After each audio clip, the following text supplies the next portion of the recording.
Okay, so what we want to do is talk about differential equations. And a differential equation is an equation involving a derivative, and the order of a differential equation is the order of the highest derivative involved. So that's what a differential equation is, just something that has a derivative in it. So like this equation right here that we're looking at, dy dx, that's a derivative.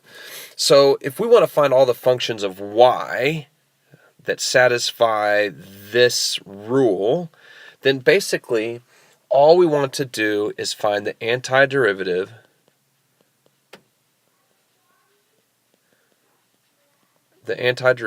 of secant squared x plus 2x plus 5.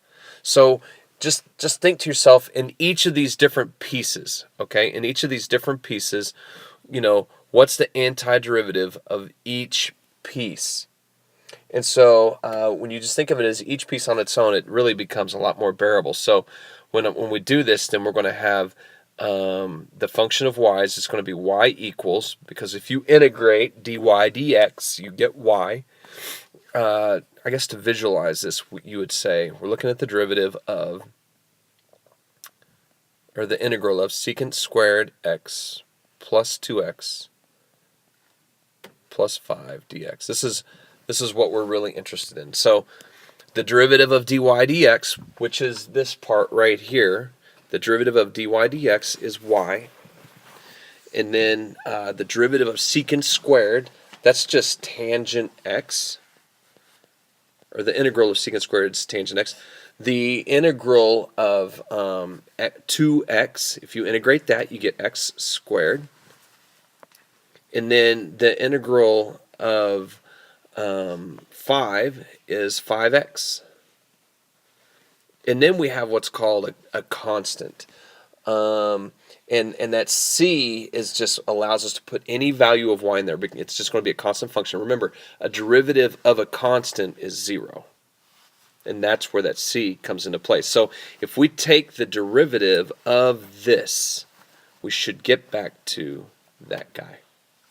So what we want to do now is we want to take the same process that we did on the previous example, and we just want to look at the integral of e to the x minus 6x squared dx. Okay, but now specifically we want to find the particular solution, the single solution that has this point on it. So when we take a derivative of both sides and we integrate from our derivative to get back to our base function, then the integral of e to the x is e to the x. The integral of 6x squared, well, remember, we're going to add 1 to that exponent and then divide by the new exponent. So we're going to have this plus c. So the equation we're really looking at then is y equals e to the x minus 2x cubed plus c. But now we've got this point right here that we're really interested in. So what does that mean? That means that I've got a point, and my points are always given to me with x and y coordinates. So I'm going to let x equal 1, and I'm going to let y equal 0, and I'm going to solve this guy out. So I substitute those numbers in, and when I do that, what I end up with is 0 equals e to the first minus 2 times 1 to the third plus c. And so this is the problem that I'm going to sort out. Well, that's going to be 0 equals e to the first minus 2 plus c. So when I move the 2 over and move the e over, c becomes 2 minus e. That's what my c value is. So my solution for this guy, the particular solution for this guy, is going to be y equals e to the x minus 2x cubed plus c. And in this case, my c is going to be 2 minus e. All right, so let's find another particular solution. This time we've got an equation that's dy dx equals 2x minus secant squared x.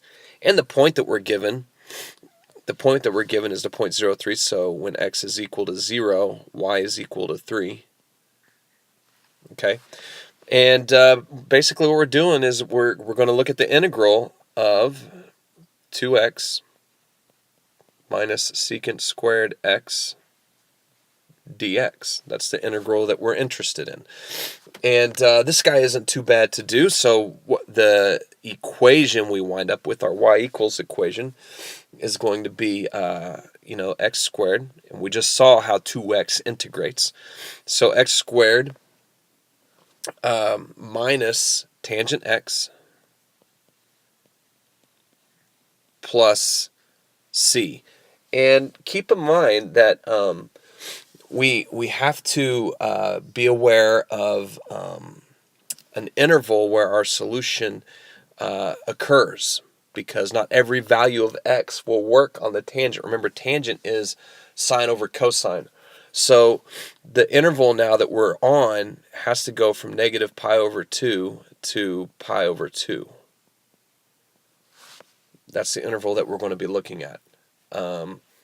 And so we have to be aware that whatever answer we get falls into that category. And so I'm going to substitute in for my initial condition. So when I do that, I'm going to have my y value 3 equals 0 squared minus tan of 0, which we can do, plus c. And that gets me 3 equals 0 minus 0 plus c. So in this case, my c is equal to 3. All right. And so my particular solution then on this one, my particular solution is y equals x squared minus tan x plus 3. But then I also need to talk about the interval that this can occur at, because it's not a, I do have a domain restriction. So I'm looking at negative pi over 2 to pi over 2. And that would be my answer for this differential equation. All right, so when you're looking at the differential equation dy dx equals cosine x, then basically what we want to do, if we want to solve this guy out and graph all the solutions, which is the graph that you see, what we've done is taken cosine x dx and solved that out to be negative sine x. Sine x. Okay, and not dx is gone. But now instead of just plain old sine, it's sine x plus c. Well, what does that mean?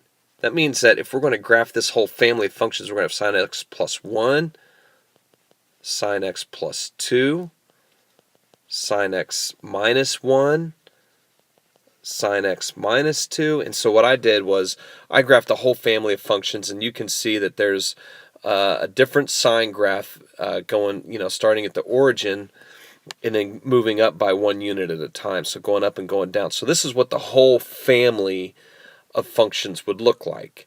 And there's some different ways that you can graph it on your calculator. On the 83 or 84, one of the tricks that you can do is go into list 1, and under list 1 list several x coordinates that you would be interested in, like say negative 4, negative 3, negative 2, negative 1, and so on. And then under y1 on your graphing menu, you could hit sine x plus, and then you can actually add list 1, and it'll graph all those things in there for you. So that's kind of one little trick you can do it. And then if you have an Inspire, it's really easy to just generate several graphs like I did on this one. And I just made a different graph for each line, and it was really simple to do. So anyway, that's a whole family of functions that represent a solution to this differential equation, because the derivative of this, of this, of this, of this, of this, all goes back to that guy. Okay, so what about a slope field? What is that? Well, what you're looking at is line segments that create a whole family of solutions to the differential equation dy dx dy dx equals cosine x. That's what we're wanting to do. And so one of the things that we could, as we start to look at this, is think about the slope at any point 0 for the cosine. Like if the x-coordinate is 0 for the cosine, what would the slope be at that particular point? Well, the slope is going to be 1. So at 0, when x is 0, because what we're talking about is cosine of 0, that's 1. Well, that means then that we can come through here and draw little slopes of 1 all over the place, okay? And you can just draw them right here. And then what else do we know? Well, we know that when the slope is pi, 3.14, or let's say pi over 2, we know that the slope of pi over 2 is 0, which just means a straight line. So, roughly guess what pi over 2 is, and remember that's like 3.14 divided by 2. So it's a number just a little bit bigger than 1. So, if we're just a little bit bigger than 1, then we would have all these horizontal lines. So you would have something that looks like this. And then what about then when the cosine is at pi? Well, when the cosine's at pi, then you're going to have slopes of negative 1s. So now when you're over here at pi, all your slopes are negative 1s. And can you see that we've got the graph taking, starting to take shape here? And then as you move around to pi over 2, you're going to have, 0 again, because the cosine at pi over 2 is 0. And then going the other way, it's going to be the same thing. So what you end up with is kind of a bunch of little line segments that create the solution, a field of line segments, all of different slopes. So it is a slope field. And if you look, you can see that I have several different solutions for that equation. And I'll see if I can't draw in a different color here. So if you'll notice, I've got something that almost looks like if my drawing was better, but we would have a sine curve there. And in fact, if you take the integral of cosine x, you should get sine x, and that's what we've got. So it's really a fascinating thing, slope fields. Okay, use a calculator to construct a slope field for the differential equation dy dx equals negative x. Well, that it is actually not negative x. So when I changed it just a little bit because this was actually a cooler looking slope field. So this is actually dy dx equals x plus y. And if you have an 83 or 84, there's a slope field program that's a little bit complicated to put in, but it's not horrible. And if you have an Inspire with the most current operating system, when you hit the menu button, when you choose menu from the graph, you can get in there and do a diff EQ. So I just graphed on my Inspire with a diff EQ. If you have the 83 or 84 with a slope field program, you can do the same thing. But it generates a slope field for you, and then I just graphed one of the particular solutions. And again, on the Inspire, you can tell it to go through a specific point, and so that's what I did. And this is what it looks like. This is really handy, and it allows us to see what the integral of x plus y dx looks like. And this is just a really cool guy. Some things to notice is that the slopes are 0 along the line x plus y equals 0. Okay, the slopes are 0 along the line where x plus y equals 0. And remember, if I have a 0 slope, I have a horizontal line. Okay? The slopes are negative 1 along the line x plus y equals negative 1. So if you can find where all your slopes are negative 1, so you're going to have a slope like this, this is going to be where x plus y equals negative 1. This is going to, the one above it is x plus y equals 0. The slopes get steeper as x increases, okay, and the slopes get steeper as y increases. And so that's easy to see. As you move further along the x-axis, notice that your slopes now get steeper and steeper to where these look almost vertical. And the same for the y-axis. Notice as you move up or as you move down, the slopes get steeper and steeper.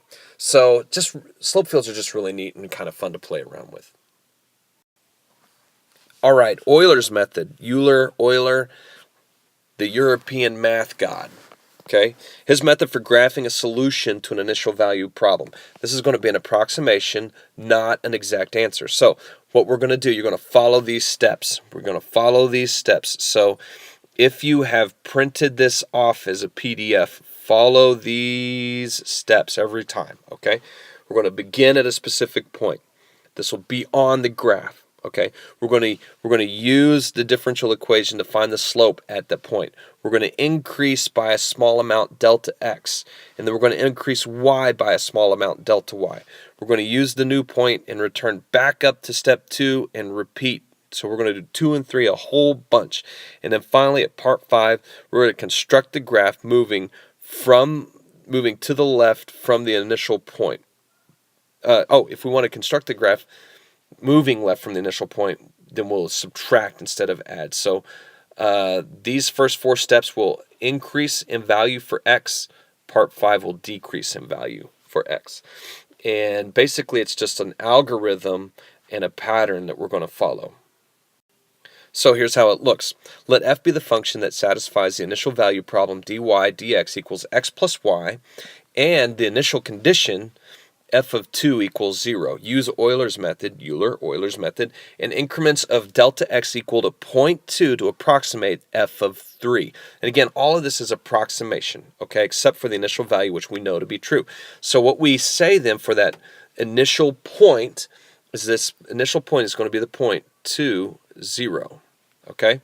And so then we're going to plug that into dy dx, 2 plus 0, which is 2. And then the delta x is 0.2, okay? And the delta y then is what? Well, it's the dy dx times the change in x. So basically what you're going to do is multiply these two parts together every single time, and you're going to get 0.4, okay? And then what are you going to do? You're going to add your delta x to x and your delta y to y, and you're going to have a brand new point. So this would be 2, 2, and 0.4. So that's your first answer. And then we're just going to fill this chart in, and this point that we just discovered over here, 2.2 and 0.4, go in as my new x and y coordinate. Okay, so basically what I'm going to do is I'm going to take that 2.2 and the 0.4 and put them in right here, and then I'm going to go 2.2,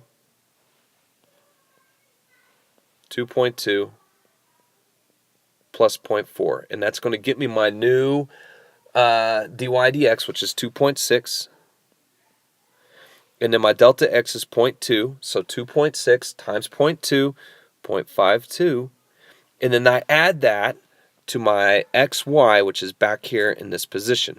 So when I add that up, I get 2.4, and my y coordinate now becomes 0.92. Okay, that becomes my new xy, 2.4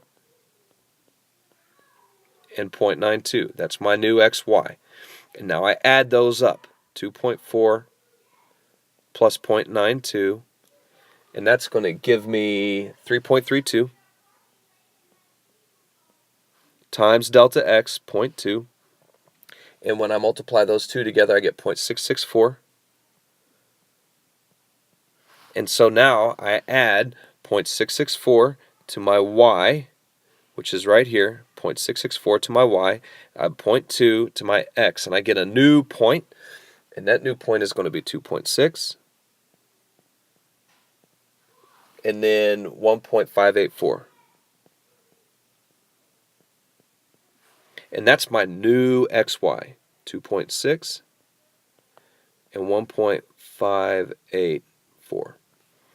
And so what it's doing is it's graphing a linear approximation or not even linear. It's a very good approximation to what my differential equation would look like. Well, now I add these two together. 2.6 plus 1.584 times 0.2. And that's going to be 0.8368. So now I've got 2.8 when I add everything up, and 2.4208. And then 2.8 becomes my last point, 2.8 and 2.4208. And I add those together.